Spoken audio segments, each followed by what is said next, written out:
What's going on, everybody? This is Daniel Harms of the RGR Football Channel, film analyst, and today we're going to go over some of the late round Kansas City fits in the 2022 NFL Draft at wide receiver, at tight end, and a little bit of offensive tackle here because I do think that they're going to be taking somebody in that developmental stage to maybe take over at right tackle if they can't figure out how to have things work with Lucas Niang. But we've talked a lot about the top of the draft, how wide receiver is going to be a need, where they could end up going with that, and how honestly tight ends becoming more of a need, somebody to eventually take over for Travis Kelce. I don't think that Gray or Jody Fortson, as much as I like Fortson as a dynamic player, they're not going to replace or be able to replicate in any way, shape, or form what Travis Kelce has brought to the table. But that's still a few years down the line, but you want to take somebody with the attributes and the traits to be able to possibly take over in that regard, learn from a guy like Travis Kelce, and really be able to develop them over the next couple of years. So those three positions we're going to talk about right now. And when it comes to wide receiver, there are two guys that I have in that 4th to 5th round area if the Chiefs look to trade back from the 4th round or trade up into the 5th round. The first guy is Danny Gray, wide receiver out of SMU. He's about 6 foot, 186 pounds.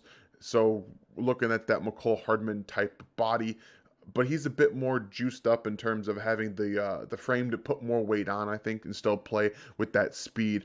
Shorter arms, again, in that McCole Hardman mold, 31 7/8 inches arms, and ran a 4.33 at his 40. And we've talked about receiver at the top, mostly in the bigger body, especially with the Chiefs, who the Chiefs have brought in Juju Smith-Schuster and Marquez Valdez-Scantling, both being over 6'1", and you have that size now. You have Cornell Powell, who they drafted last year, was 6 foot, little over 6 foot. You have, Travis Kelce, obviously, is a big guy. Jody Fortson is a big guy who we expect to be back. So we're looking a little bit in the opposite direction because we don't know if McCole Hardman is going to stay on the Kansas City roster after this year. I expect him to be like the Z starting receiver this year, and I'm hoping he's going to make some strides there. I think he can make some strides there. If he does, then I think you're seeing that he's probably going to end up staying. It'll be a relatively cheap contract. But if their plan is to move on, to move away and try to find some of that speed and this same type of size profile, Danny Gray fits that. He's definitely one of the guys that isn't going to jump out of the building. He's not going to do much in contested catch situations. But, these types of sprinters, like he was a state champion in Texas, or in James Madison High School as a 100 meter dash and 4x100 meter relay kind of guy. So he does have that speed, and you've seen him. I've saw it multiple times at SMU where he just kind of clears out everybody. He has some intermediate route running ability, and then he can really just clear out everybody. He's got more twitch underneath, I think, in terms of side to side separation than a guy like McCole Hardman, but he's definitely more of the raw route runner, has issues tracking the ball downfield. We've seen at times the same kind of player in McCole Hardman, and I do think that he has some of those traits to be a deep threat in the NFL. At 6 foot, it's nice to see that kind of size still while having the speed that he does. So it's not like he's under 6 foot or too tall to where he's immobile and making those routes, but Danny Gray fits what the Chiefs are looking at in late round players with that kind of speed, and maybe they don't have to worry about necessarily McCole Hardman or whatnot, but if they end up doing, then you have some of these guys later in the rounds that you can really look at to do that.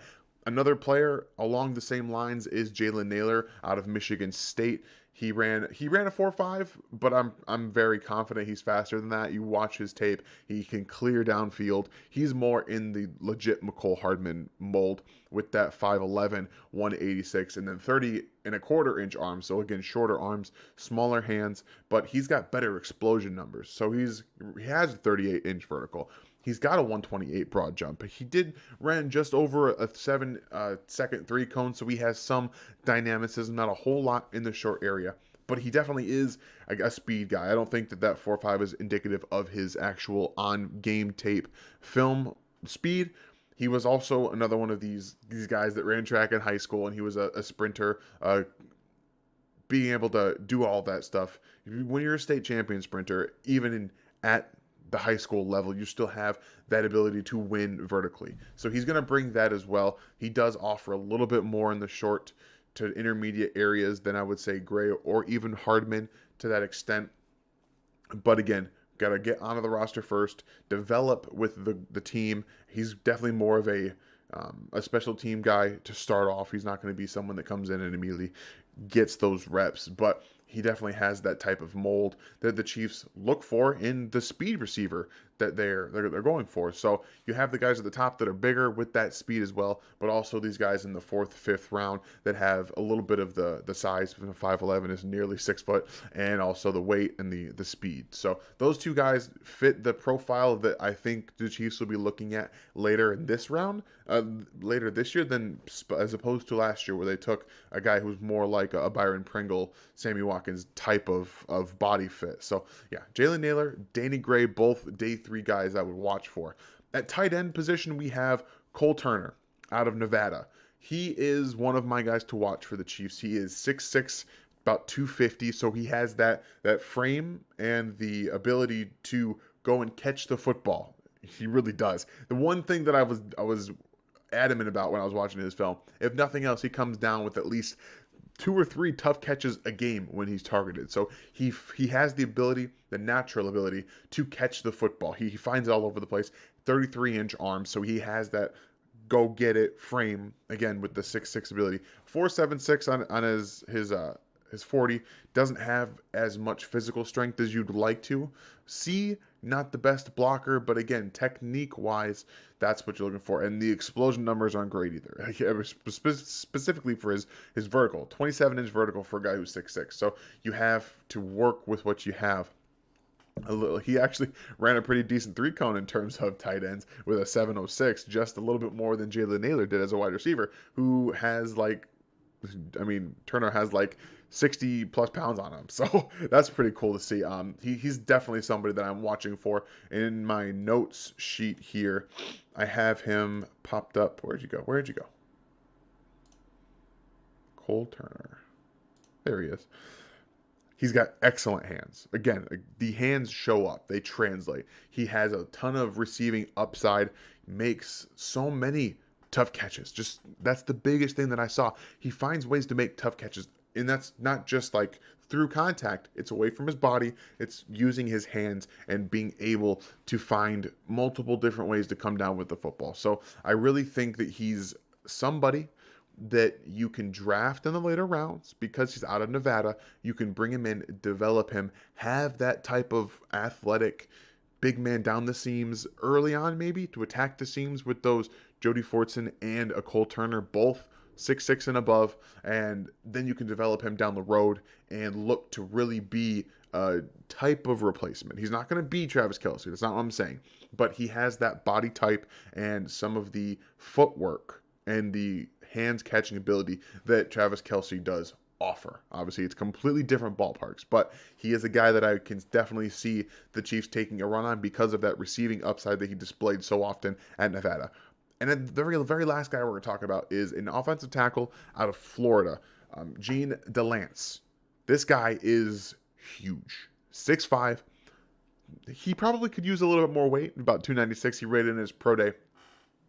Needs to add at least 25 pounds of muscle and getting into an NFL weight room and really being able to put it on. He has the frame to do it at 6'5" with, he has 36 and 4/8, so a half. 36 and a half inch arms. Someone didn't reduce that fraction. That was a little weird. And then over 10-inch hands. He is a big, long tackle who can play right tackle down the line in the NFL. He's not going to do it right now. His footwork is pretty good. He moves very well side to side. He has some issues with power in his chest because he doesn't have that true anchor as a guy his size who needs to put on some weight into the NFL to really be able to establish himself as an anchor-driven player that can get real movement in the run game. But he uses his length to his advantage very well. He can torque very easily with his shoulders and his hip movement with his footwork all at the same time. So he's definitely somebody I think the Chiefs could be looking at in those 4th and 5th rounds, maybe a little bit later on in the draft, to take and develop as a right tackle of the future if they don't think that Lucas Niang is the guy. But remember, Gene DeLance, offensive tackle out of Florida. Cole Turner, tight end out of Nevada. Jalen Nayl, wide receiver out of Michigan State, and Danny Gray, wide receiver out of SMU. All four of these guys, I believe, fit what the Chiefs want in their positional evaluations. They have that late round appeal that the Chiefs really like to look for. Some athletes at the position that offer you upside in areas that are like speed at wide receiver, pass catching at tight end, and then length at offensive tackle. So all four of these guys, I believe, will be on the Chiefs board on that day 3 that can really offer them some upside and value in that specific area. So yeah, we're almost here. We got 2 more days till the NFL draft.